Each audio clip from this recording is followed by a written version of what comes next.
Welcome everybody to Wager Talk Today. This is my last show for a week. Teddy's happy. I know you guys are sad, but we have loaded this show up. We've got Marco D'Angelo talking baseball, Washington at Detroit, White Sox at Seattle. Carmine Bianco going to come on. He's going to take a look at the Euro 2024 championship. It starts tomorrow. He's got an opening game bet for us on Germany against Scotland and a futures bet. Kyle Anthony with some UFC. And yes, we're going 4 guests deep today. Dave Sharapan at the end of the show. Teddy covers big game breakdown. But let's get into it, brother. Marco D, how are you, my friend? I'm good, guys, and we do got to get into it because this is an early starting game today, as we have often on Thursdays, looking at baseball tonight, or this afternoon and tonight. Well, let's go. Washington playing Detroit. Tell us how to bet this game. Well, my buddy's on the mound, Pat Corbin, so there's only one way for me to bet this game. Not a big fan of Pat Corbin as a pitcher, but I'm a big fan of Pat Corbin is betting against him, is this has been profitable all season long, and it's been the last couple years. He's made 13 starts this year, and Washington, although they're playing better baseball this year, they're not when he's on the mound. They're just 4-9 when Corbin takes the mound. And why? Well, in his 13 starts, he's got an ERA of 6.15 and a whip of 1.66. As we said, today's game is an afternoon game, which makes matters worse for Corbin, is in 5 daytime starts this year, his ERA is just over 7. Not going to get the job done, and his problem all year has been control in the long ball. His strikeout to walk ratio, a very poor 44-27. And in those 13 starts this year, how about 12 gopher balls from Corbin? Last 4 starts, I want to point something out because usually Teddy asks me why first 5 versus full game. In his last 4 starts, the opposing team has scored 9, 7, 9, and 10 runs. And obviously he hasn't given up all those runs, but generally what happens is when he exits the game, they're losing, and you don't get the best relievers coming in behind him, and then the game continues to get worse. So I am going to go ahead and take the Tigers today, full game wager. And here's a key stat for you with Detroit when they've lost, trying to revenge back-to-back games against the same team, which they are today. They are 16-8 in that situation. I will go ahead and take the Tigers today and lay the price with them over Washington and Corbin. So we talked, you talked about the issues that Corbin's had. What about the issue that Casey Mize has had? I mean, we look at the Tigers, they're 2-5 in his last 7 trips to the hill. He had a good April, but he hasn't been good since. The Tigers have been consistently losing for him. And Washington playing some of their best ball of the year right now. We word it all that Mize is just as prone to being lit up as Corbin is in early start action today. Well, you are correct in the Mize comparison there on recent. But if I look at his 6 home starts this year, this is a guy that's got a little bit of a home road dichotomy. He's 3.58 ERA in 6 home starts, which is, double as good as Pat Corbin. So I'm okay with Mize. And again, that double revenge situation with Detroit evens it out for me. I've got no problem taking Detroit today. Marco D'Angelo still rolling, my brother, up $2,100 for $100 bettors in your last 16 days. 11,500 since January 7th. Congratulations. Every time you come on here, you just continue to win. You've got a 4% play up tonight. What else is going on? Yeah, you'll get the 4% and anything else that I have on my card today. It's all grouped in one package for you. And don't forget, we've got some specials at WagerTalk as well. You can pick up 7 days of action. If you want to buy today, it's $29. You can pick up 7 days for $77. That's the way to go, not only for myself, but for any of the WagerTalk cappers. Pick your favorite capper and grab that 7-day for $77 special.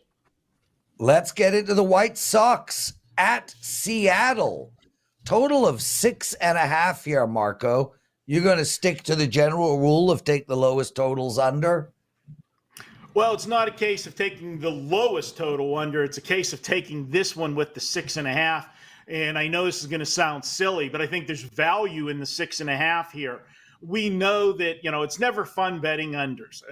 Human nature, the gambler's mentality is if you bet an over, you're never out of the game. They can keep scoring. But if you take an under, once they hit that number, you're done. You can't take runs or points off the board.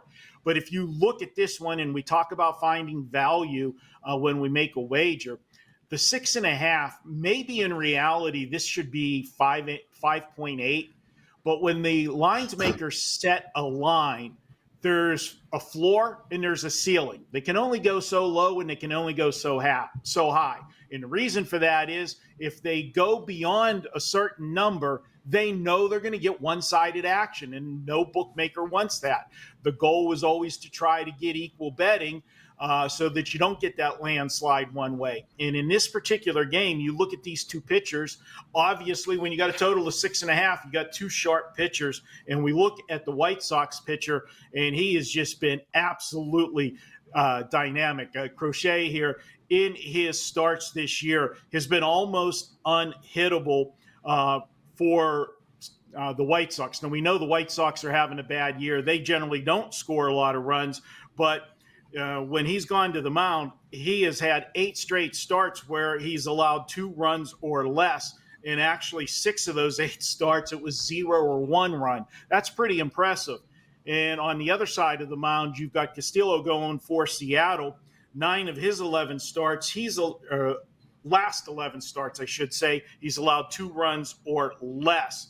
These two guys have been dead under pitchers. Crochet, 10-3 to the under. Castillo, 9-3 to the under this season. I'm going to go ahead and take this one on the under 6.5. And guys, here's a stat for you on Seattle. After 2 or more consecutive wins, this is a team that gets on rolls and so forth, and they generally do it with pitching. They have gone 19-2 to the under if they have won 2 or more consecutive games this season. Now you say, okay, that's all of their games. A lot of them are probably 8.5. You're correct. But the average runs scored in those 21 games, how about 5.7 runs per game over that 21 game sample size? Give me under 6.5 tonight with the White Sox and Seattle. So both of these pitchers are trending under. Both teams, Marco, are trending over. I've got the the White Sox 8-2 to the over, 8-2 to the over with a couple of pushes in their last 12. I've got the White Sox cashing overs in 4 of their last 5 with 1 push. So 4-1-1 their last 6. So we have 2 teams that are both trending over right now. Both lineups in better current form than what we've seen compared to season averages. And I don't know if these are the 2 most reliable bullpens in baseball right now. Does any of that concern you here? Would you look at a first 5 as a full game only? And are you worried at all about the trend, the current prevailing trends for both teams cashing overs in recent ball games? There's no question, the team trend there is the over, Teddy. But for me, whenever I'm looking at its stats and I'm going to look at something that involves hitting and pitching, I got hot pitchers. That's going to give me that's the side I'm going to lean to. And I feel both of these guys are in great form. And it is a good question about the first 5 versus the full game. But because the number is there, I think there's actually stretching it out more value in the 6.5 with this one for the full game. Because again, like I said, really the true number might be, 5.5 to 5.8, but obviously you can't put that number up, and I'm getting the 6.5. And, it is a Thursday. It is a getaway game. Sometimes you see some people missing from the lineup on teams whenever it is a Thursday game and they're moving on to a new city the next day. So give me the under, and I'm going full game on this one. Marco D'Angelo. Marco, congrats on your run, guys. He's got a 4% bet up tonight. Check it out over at WagerTalk. Take advantage of our special, $77 for a 7-day all-access pass. Best way to buy, best way to play with us. Just basically save $20 on that, $22 on our regular 7-day all-access. Teddy covers, so I texted you last night. Dallas -1.5. First half bet. Idiot missed a free throw, and I missed by half a point. Didn't take that well at all. And your response was appropriate, that you're on the over in the game, and we'll go 0-2 together. I was really hoping we would go 2-0 together. Really shitty loss for me, but we move on. A shout out to Adam Trigger. He won his 5% play yesterday. Also, Ralph won his 5% play on Tuesday, the $2 Tuesday 5% play. I have a 5% up tonight in NHL. Check that out. But the most important thing we got to discuss today is what's going on over at Sports Memo. Jimmy, we've got an 18-0 run, an 18-0 run currently happening over at Sports Memo. Ricky Tran, 18-0. I don't think I've seen an 18-0. I would say that's the record on WagerTalk and Sports Memo. I know Marco has 21-0 or 25-0, something like that. But that was a million. That's when he had hair. That's how long ago that was. It's $2 Thursday over at Sports Memo, so you can get Ricky's play for only $2, and he is on an 18-0 run. Ricky, I don't know if you're listening to this show, but congratulations, man. I mean, I've never done it. In my entire life, I have never won 18 straight games, so congratulations. Teddy covers, what did Bettors learn? Well, clearly, Lawrence, you're due for an 18-0 run. No, dude, come on. Yeah, take the under. So we talked about closing line value, and look, you can get all the trophy. You get the closing line value in the NBA Finals. There have been 4 significant line moves. We've seen over money, games 1, game 2, and game 3. We saw significant Mavs money, game 3. If you had the best of the number, you got the closing line value for all of those bets, you're 0-4. It doesn't matter what the betting number was. The betting markets have been wrong for the NBA Finals. Mavs, -1.5 first quarter last night. Dallas was up 13 early. What? They're up 3 with possession. And the clock's running down, and Luka takes a bad 3 too early. They pass to Tatum at the other end. He slams it home. Mavs 31-30 at the quarter mark. Money line bettors good. Laying any points? Not so good. And then Prez just talked about it. The Mavs first half. Again, you get the best of the number, -1.5. Bet up to -2, -2.5, -3. It bounced all around the number last 2 minutes. It ends up tied. PJ Washington get 2 free throws. The best of the number guys have -1.5. And PJ misses the first, hits the second, 51-50. Money line bettors, good. Laying any points? Not so good. And then, of course, the Celtics go on that huge run to close out the third. Jaylen Brown with the emphatic slam. And I was talking to my son. I'm like, this series is over right now. And then the Celtics did their best to blow a 22-point lead. Go on the huge Mavs run. They thought it was over. Dallas didn't. It didn't matter. Luka fouls out. That's ball game. Money line bettors, no good. And that was worse than laying the points. -150 versus -110. There's risk that comes with the favorite on the money line reward. The first half, it mattered. For the first quarter, it mattered to have money line versus full game. For full game, it hurt you more than it helped you. Something better should learn and remember. Risk that comes with the reward. Boston's going to win the title Friday, Monday, Thursday. Hell, even if it takes 7. Dallas ain't coming back. Too hungry, too focused Celtics. Focused enough to win game 4 and close them out. This is the only 48-hour turnaround of the entire series right here. So at least we won't have to wait 3 more days. to find out. That's what I learned last night. Lawrence, back to you, my friend. Yeah, I mean, listen, Teddy, even with my incredible NBA playoffs, and it has been incredible, 18-6 run right now, up 43 units on the whole playoff. I'm ready for it to end. I'm good with a sweep. Let's move on. But what really annoyed me most of all wasn't the missed free throw that cost me and my clients the win. It was the fact that the guy just didn't pass it to the Dallas Mavericks standing under the net by himself, pitching a tent, watching TV, ready to dunk the ball without anybody anywhere near him. It was just a shit show of errors towards the end of that first half. Carmine Bianco joining us. Carm did puck time today, guys. I know a lot of you want to hear about our hockey thoughts. Puck time is up. Carm and Andrew take apart tonight's game. So if you want to check that out, you can find it at WagerTalk TV. Carm, welcome to the show. How are you, my friend? I'm good, guys. Thanks for having me on, and looking forward to it. 3 huge tournaments about to kick off: the Euros tomorrow, and then next Friday it is the Copa America that's taking place in the U.S. for the very first time, and then right after that is the Leagues Cup with all the Mexican club teams and all the MLS club teams. So three big tournaments. It's going to be a busy time for me, and I'm heading to Vegas to watch some of the Euro games, Prez. So I'm looking forward to that as well. But before that, you're heading to Whataburger at Bathurst and Rutherford to have lunch with this guy. Carmine Bianco, Yes, I am. Euro 2020. What do you want to complain? You want to pull a Teddy?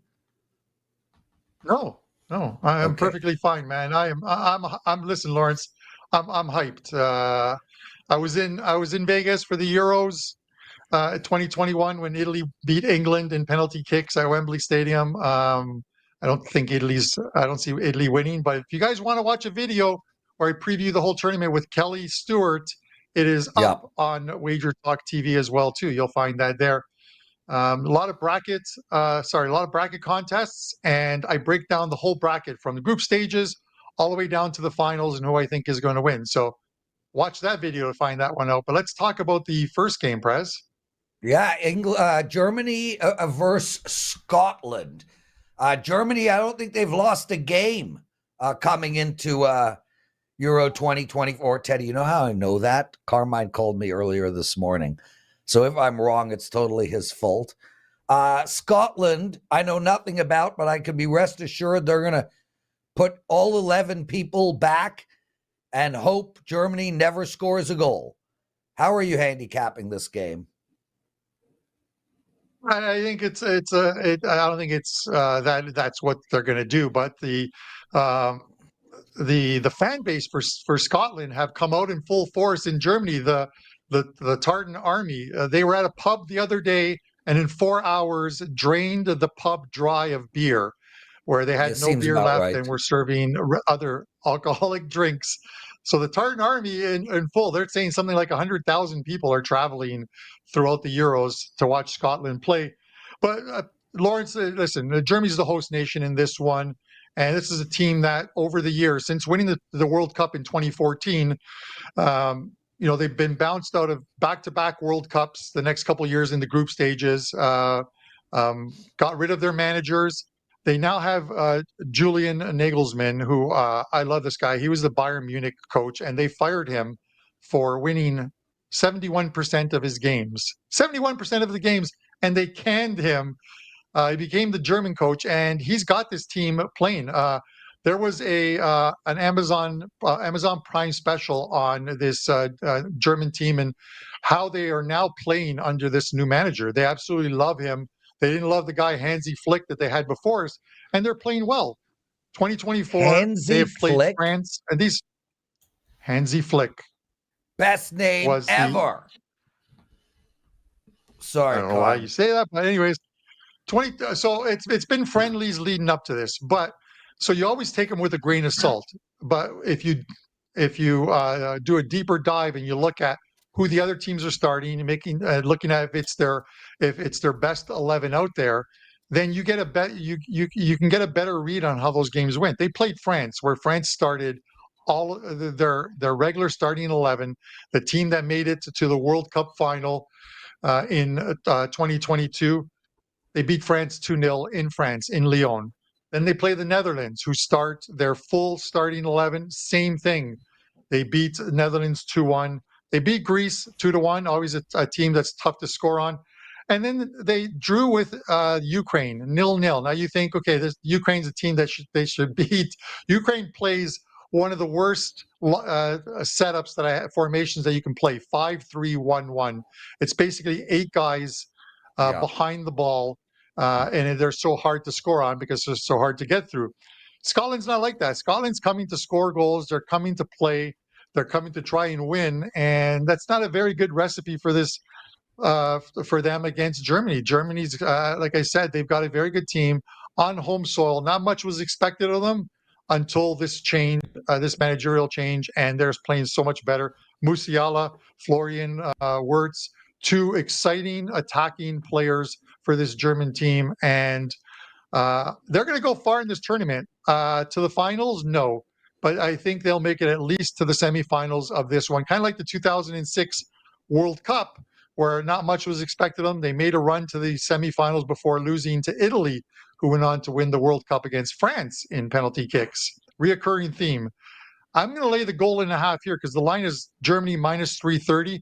That is way too much vig. I never lay that. I'll lay the goal and a half here because Germany's not only coming to win, they're coming to entertain their fans and put a stamp on the fact that they are now back as a footballing nation to be feared. We'll see in the Euros. This is a very competitive Euros, 24 teams, and there's at least 12 to 14 teams that can win this tournament. So Euro 2024 prediction from Carmine Bianco says, look at Germany minus a goal and a half against Scotland in the opening game on Friday. Let's take a look ahead to the Copa America tournament for next week. This one starts June 20th, next Thursday. You've got a prop bet. Who's going to be the top scorer in the Copa America? Yeah, I got Dan, our producer, on this one early. I've bet it, and this is one I like because the price is still there. Top goal scorer in the tournament. This is a little different in the sense of this is only a 16-team tournament. There's no round of 16, so they'll go 3 group stage games, and then they'll go right into the quarterfinals, semifinals, and finals. And the favorites, the 3 top choices right now are Lionel Messi of Argentina, plus 330, at plus 550, Julian Alvarez, also of Argentina. And then you have Vinicius Jr., the Real Madrid striker, and of course, Brazilian national team member at plus 380. He's the second choice, but you can go a little further, and this is the one I like. Darwin Nunez, plus 600 from Uruguay. And this guy is scoring goals, and he's scoring them in friendlies. He's scoring them in World Cup qualifying against teams like Brazil, Argentina, Colombia, teams that he's going to have to face. Easy group for them in the sense of they have Bolivia and Panama. And Bolivia is probably going to be the team that finishes bottom of the group and are going to get scored on over and over again. I think he's going to have a big group stage where he gets 5 or 6, and even if they don't make it to the finals, because they'll have to play in the second round, they'll win the group, but in the second round, they'll have to play the second place finisher in the Brazil group, which is likely going to be Colombia. And he scored against them in World Cup qualifying as well, too. Get through them, and then they play Brazil in the semifinals, and that's probably where their run ends. But at that point, he's probably got enough goals to cash that ticket, and he's plus 600. So I'm taking a flyer on him. I think Argentina shares their goals. There's 2 or 3 guys on that team. Obviously, Martinez, Alvarez, Lionel Messi, who's the PK taker for the team. It's one of those ones where you've got a lot of players who share goals, and you sort of lock in on one player on a team who's their main threat and goal scorer and takes their penalty kicks, and that's Darwin Nunez. Carmine Bianco, outstanding, brother. Guys, make sure to watch his Euro 2024 preview show with Kelly as well. If you want to know how to bet tonight's hockey game, he's got him and Andrew did do a puck time today. What else do you have to promote? That is about it. Nothing, no plays on the card for me, including NHL tonight. I'm leaning the under in that game. Whether I get to the window or not, we'll have to see. But the tournament package is up. You can get all 3 tournaments that are going on this summer. There's a bunch of plays already loaded, including a 5% play for next week. And it's $129. So you get every single play, prop, side, future released starting from tomorrow's game all the way through to about the middle of August when the 3rd tournament ends. So plenty of soccer, something to tie you over, especially with the All-Star break coming up as well too, guys. There's an NHL and NBA tailing off, and those pretty much done. Those finals pretty much done. There's going to be a lot of soccer, and it's going to be on TV. So you can watch, follow along, and hopefully make some money. There we go. Carmine Bianco. The show keeps moving. Guys, not a lot of likes today. I don't understand why. George, Daryl Turner, B Daddy, Lord, Alvarez, DT. Why aren't you guys hitting the like button? Eric D, Waj. I love having you all taking the time out of your day to join us. Thank you for that.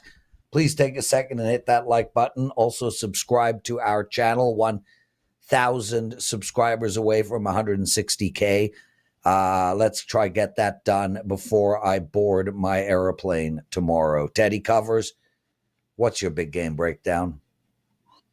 Big game breakdown. Let's talk some MLB for tonight. That would be the Red Sox and the Phillies. Right now, looking at the WagerTalk live odds screen, 8.5 the prevailing total. Basically a pick 'em on the side. Phillies short chalk. Let's call them minus 110 plus 100 in this one for the Phillies. And this has all the makings of a pitcher's duel. And it's really interesting. All right. Fenway Park, when you look at the park factor sites, say, oh, Fenway's the second best hitting park in baseball this year. Coors is number 1. Fenway's number 2. And yet, 15-6 to the under the last 21 at home. With all the park factors saying bet overs at Fenway, you've been betting overs at Fenway, you've been getting crushed. Again, 15-6 to the under in this ballpark. Yesterday's game went over. Today, we have a pair of aces on the hill. Tanner Houck's been amazing. I mean, he's been really good. His quote, I'm going to go 6, 7, or 8 innings. That's where you separate yourself as a pitcher. You want the other team to think it's going to be a long day. That's how I look at it. He's been really dominant of late. Now, he has faced a litany of weak hitting foes in recent starts. But, Philadelphia, without Realmuto in the lineup, without Trey Turner in the lineup, they're not clicking on all cylinders. They scored 29 runs in their last 7 ball games, 4 per contest. The bats finally showing signs of cooling off. And they've got an ace on the hill tonight in Aaron Nola, who's been dominant, coming off another stellar showing, 7 shutout, 2-hit innings last time out there. 11-2 in his starts this season because he's been really good. You can go first 5 here if you want to take the bullpens out of the equation. You can go full game if you want to leave the bullpens in the equation.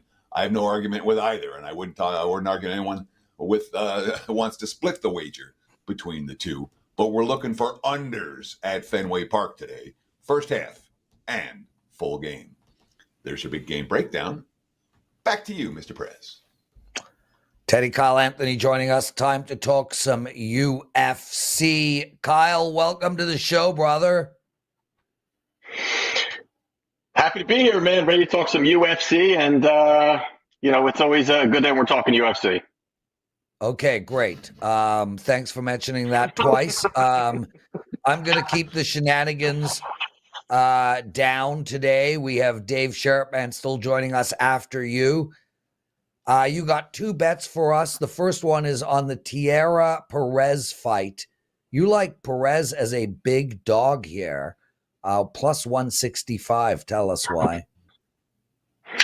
Yeah, so we've got Tatsuro Taira here. He's minus 190 on the comeback here. We've got Alex Perez plus 160. Now, you've got Taira. He is undefeated prospect, 24 years old, has looked great. And the thing here is there is no secret what Taira is going to look to do. He's going to look for the takedowns any way he possibly can, latch onto something, get a takedown, get you there, utilize his high-level jiu-jitsu seamlessly with his transitions are really incredible, as well as just his finishing ability is really high, where he's 15-0, 11 finishes, 7 submissions, 4 knockouts. This guy's definitely a finisher. But really the big question in this fight is really going to be, can Taira really get Perez down? And that's going to be really the big question here. You've got Taira, who has an okay takedown rate of about 41%. So, okay, not the greatest overall, but he's done it to lower level guys and guys that I don't really think, are going to have the ability to really stay standing against Taira. Now, you've got Alex Perez here, and he's got an 82% takedown defense rate, very high. But I think the biggest reason is because of his wrestling. He's got solid wrestling offensively and defensively, and I think he can stay out of danger here. I think also the fact that he's going to have a big physicality advantage over Taira as well, and I think that Alex is going to be able to utilize that very well, and mixing that in with that physicality, I think he's going to struggle. And this could play a lot on the feet, and that's really where I think Alex Perez finds a lot of success. He's got better boxing, quicker hand speed. I think that even you look at his footwork, I think that's better as well, and you add in even the leg kicks. This is going to be something that you're going to see, beginning combinations with, ending combinations with. He's very good snapping that out there. Now, that can be a little problematic if he doesn't time those well, and you've got Taira timing some of these takedowns. That can be possible. But lastly, you got to look at even just, this is a big step up in competition for Taira. Rightfully so. He's 24 years old. They got to bring him up slowly. But I do think that his biggest win probability here for Taira is the submission. I think that he's not going to be the better minute winner here. I don't think he's going to be piecing up Perez at distance. And Perez has only been submitted 2 times out of 11 fights, and they were both from former champions in Pantoja and Figueiredo. I do think that this is a spot where he can stay safe, sprawl and brawl, and really outland him over this fight here. So I do like the plus money here on Alex Perez at plus 160. Alex Perez as a live dog in the main event on Saturday night here in Las Vegas. Let's talk about one on the undercard. Miles Johns, Douglas Silva to Andrade. Looks like all the money's come for Johns. This line was basically at Andrade Pick'em, minus 110, even minus 115 at the open. Now I'm seeing Johns minus 130, minus 140. Total in this one, 2.5, juice to the over. How do you play it? Johns versus Silva to Andrade.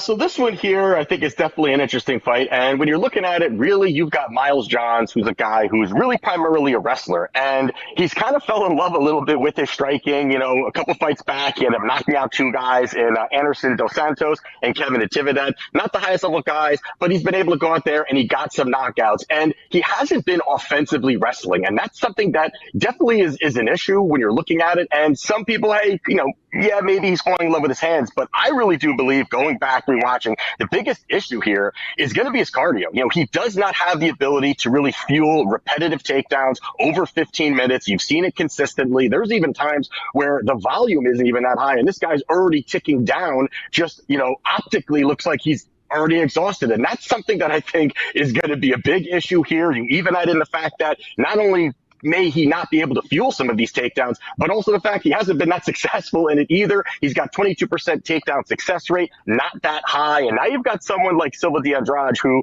is a powerhouse kind of guy. He has really strong striking, good takedown defense overall. He definitely positionally does a lot of great things. And he's also backed by really good jiu-jitsu. So even if this does get to the ground, I think his jiu-jitsu should be okay. And the biggest issue, even for Johns, is even if he gets these takedowns, he's got terrible top control. He does not keep control when he's there. Guys are able to kind of squirm out, find opportunities to create the space. And I think that's going to be an issue. And then you look, standing wise, this is going to be a situation where I think that Douglas is going to have the better striking, the more powerful kicks, the better combinations, faster hands. And I think that that's really going to struggle with Johns, who can start to tick down in cardio, with output, with all of those things. And also the aggressiveness. Andrade is going to move forward. He's going to throw heavy. And Johns, who's a guy that may want to, again, look for these takedowns. If he's on his back foot, backpedaling, I think he can be the better minute winner. I think he can land the better shots. And he's going to have a 2.5-inch reach advantage as well. I think that does help him.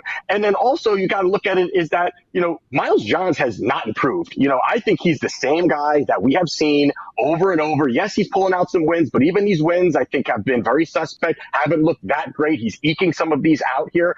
And I just think that this is a spot where you're going to find Andrade at this plus money as good value here. So I do like Douglas De Silva Andrade at this plus 110 number. 5 minutes in and out. Kyle Anthony, that's a regular occurrence for you. What do you got to promote? So this weekend we have a 4% best play up. Right now we're looking at out of the last 17 weeks, we've cashed 14 of them. And so basically this year we've only had about 3 losing weekends this year. So we're definitely trucking along here, over 50 units of profit for the year, nearly 25% return on investment. So we're feeling good and ready to rock and roll this weekend.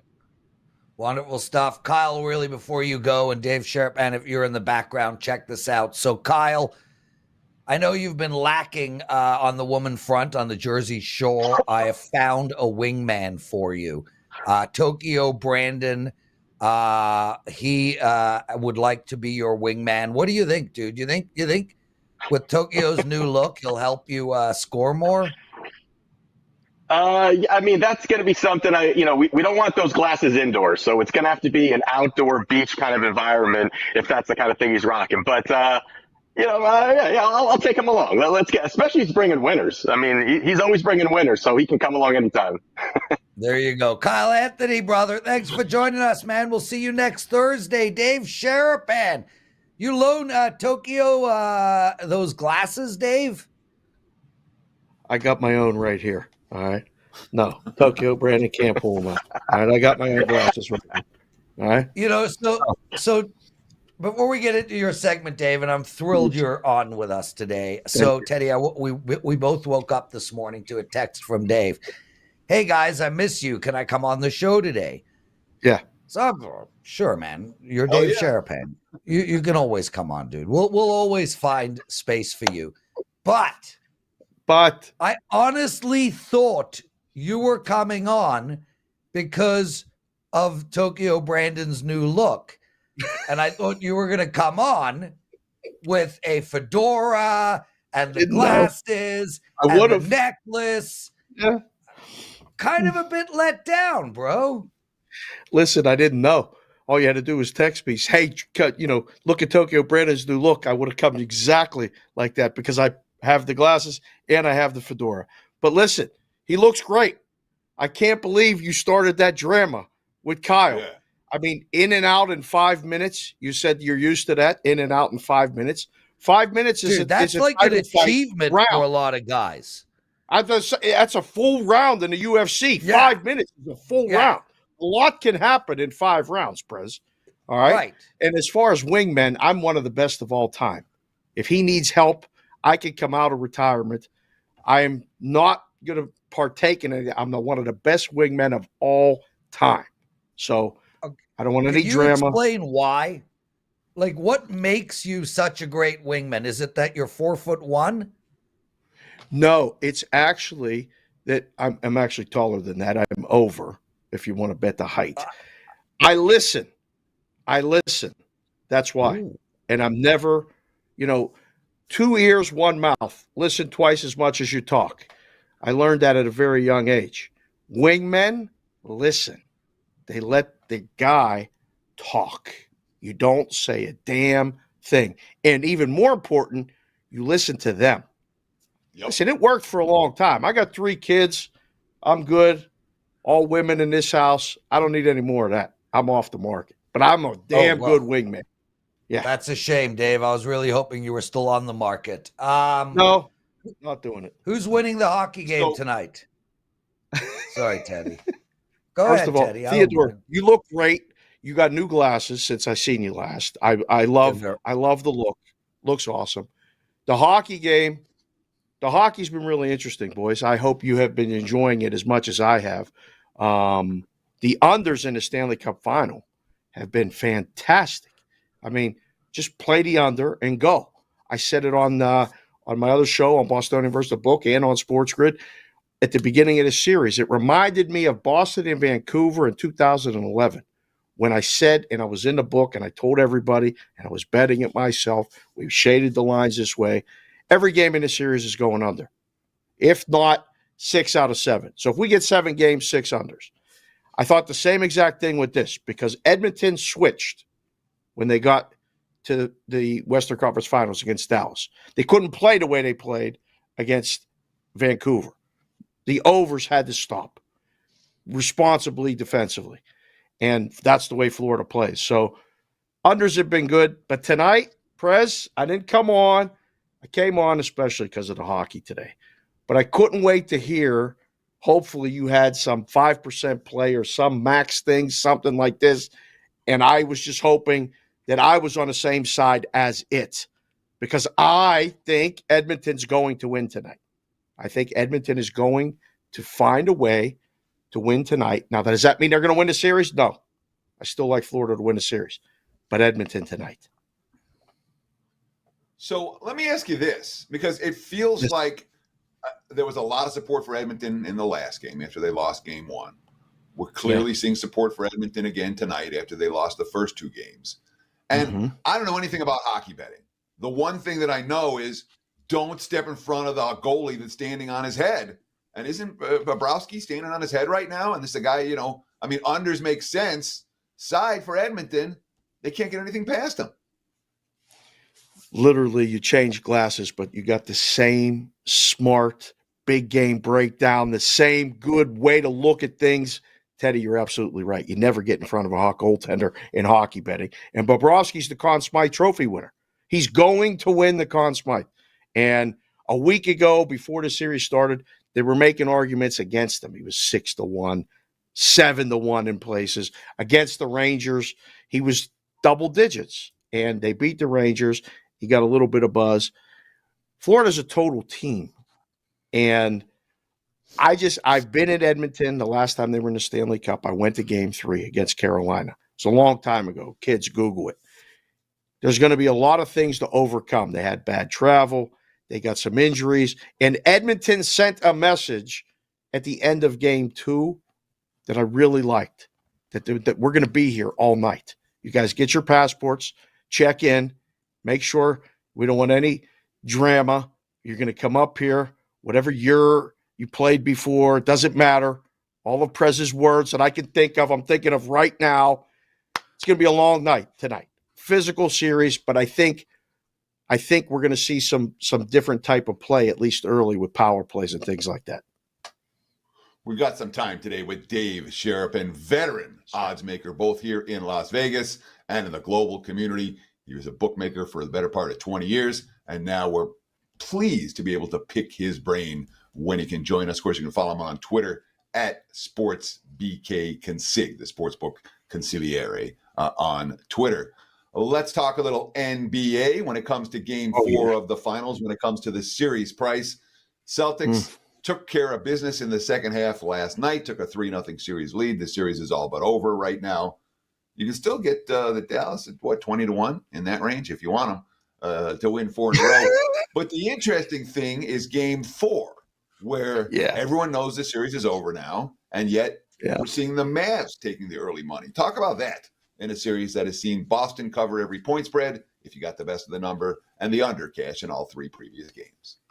Oh, this has been a fun series for the books. I mean, guys are seriously planning their entire summer vacations based on what's happened in these 3 games. People have been betting Dallas are getting just led right to the slaughterhouse, Teddy. It's not been good for most people. They bet over and they bet Dallas. So far, we've had under, Boston, push, Boston. And yesterday, Boston was the dog. I got this nice Celtics shirt. Got sleeves and patches and all this Celtics gear. I mean, they're gonna win the championship. It's never happened before where a team has come back when down 0-3 and win 4 in a row. Does that mean they're gonna win on tomorrow and clinch the series? Bettors love to be right. They will be wrong 3 times in a row to be right this last time. You can't jump ship. If you bet Dallas game 1, game 2, or game 3, you got to come on them on game 4. So rhombuses, parallelograms, they're all on them. And the odds makers made the adjustment with the total. That's the interesting part. It's really low. It might actually get to a point where you could bet it pregame over. But pregame under, in-game over has been a masterful lesson in betting. The games, I don't know if anybody's watching it. I keep hearing it's one of the lowest rated, NBA finals ever. I'm enjoying it from a distance, and, I finally resigned myself to the fact that I'm doing Bostonia versus the book. We got to get a championship with this guy yapping about it all the time. It's been a lot of fun. And I bet the Celtics to win it all when they were after they beat Cleveland. I said they're going to go to the NBA Finals. They're definitely going to beat Indiana. So I have some personal interest in it. If the Celtics win, them in the exacta over Dallas turned out to be okay. So we'll do all right, but it could have been better had the Denver Nuggets been the opponent. So it'll Dave be fun. Sharapan, nice to have Yes. you with us, man. We've missed you. You will find your way back into a regularly scheduled spot. Yeah. It is the summer right now, so all good. Is there any other bet you want to quickly mention? Absolutely. My buddy, you guys know him as Daniel's son, newbie, has turned me on to this lacrosse stuff. I'm wearing the Philadelphia Water Dogs hat. They're playing this weekend against Boston. The hell with Boston. I had enough Boston, okay? Philadelphia is going to beat Boston in the first game they're playing. They're playing a doubleheader this weekend. Their favorites almost pick them in the first game. Second game, bigger favorites. Philly this weekend. Today in baseball, it's nighttime in Pittsburgh behind me, Prez. The Pirates are good when Keller pitches and when Skeens pitches. Check the lineup today. Keller's pitching. Pick him. Pirates, that one for you. Yankees run line. They're destroying Kansas City all week. White Sox plus a run and a half has been good. Under in that game. It's only 6.5. 2 really good pitchers, though. And then I heard you talking about the big game breakdown again with that Philly-Boston game. It made perfect sense, Theodore. 100% agreement. Hope to see you in Las Vegas, Prez. I won't say where or when. I'll just be waiting for the text. Dave, I will 100% text you if I am out of a tournament with a night that we can go out for dinner or something. Wait! It's not my priority. My priority is playing poker this time around. But Yes. lots of love, brother. Lots of love. Great to see you Teddy. both. Yeah, just real quick, Dave. The odds of Perez calling you, given that he's playing poker this tournament? Noah's a big favorite. No, I mean, it's Noah's minus a gigantic. The Celtics are going to win. It's that price or more to win the series. No. So I put it out there for the people. Hit the like button. Hit the subscribe button. Thank you. For Thursday was fun. I love Tuesdays. Thursday was fun. Prez, travel safe. Theodore, stay on the button. I'll let you know. Dave, if you're good for every Thursday, I can put you in for every Thursday. Text me and let me know. Teddy, I'm off tomorrow. If you guys are in Vegas, DM me through Twitter. I'm playing the Monster Stack $1,500 event at the WSOP starting Saturday, and then the seniors event starting on Tuesday or Wednesday. My brother, it's been a pleasure. Steve Merrill will take over from me for the next 6 shows. Take us home. Sure, that's going to wrap it for the Thursday edition. Merrill and I will do it tomorrow. Same time, same channel, right here on WagerTalk TV, 9 a.m. on the left coast, noon for you back east. Between now and tomorrow's show, you guys know what to do. Enjoy the games, and good luck with all your bets.